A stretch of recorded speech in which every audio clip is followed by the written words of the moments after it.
വിശുദ്ധ മർക്കോസിൻ്റെ സുവിശേഷം 1-ാം അധ്യായം 21 മുതൽ 28 വരെയുള്ള തിരുവചനങ്ങൾ. പിശാച് ബാധിതനെ സുഖപ്പെടുത്തുന്നു. അവർ കഫർനാമിലെത്തി. സാബത്ത് ദിവസം അവൻ സിനഗോഗിൽ പ്രവേശിച്ച് പഠിപ്പിച്ചു. അവൻ്റെ പ്രബോധനത്തിൽ അവർ വിസ്മയഭരിതരായി. കാരണം നിയമജ്ഞരെ പോലെയല്ല, അധികാരമുള്ളവനെ പോലെയാണ് അവൻ പഠിപ്പിച്ചത്. അശുദ്ധാത്മാവ് ബാധിച്ച ഒരുവൻ അവിടെയുണ്ടായിരുന്നു.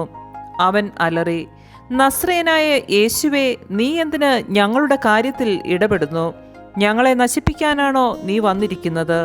നീ ആരാണെന്ന് എനിക്കറിയാം, ദൈവത്തിൻ്റെ പരിശുദ്ധൻ. യേശു അവനെ ശാസിച്ചു, നിശബ്ദനായിരിക്കുക, അവനെ വിട്ട് നീ പുറത്തു വരിക.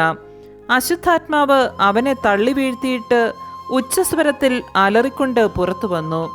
എല്ലാവരും അത്ഭുതപ്പെട്ട് പരസ്പരം പറഞ്ഞു, ഇതെന്ത് അധികാരത്തോടെയുള്ള പുതിയ പ്രബോധനമോ?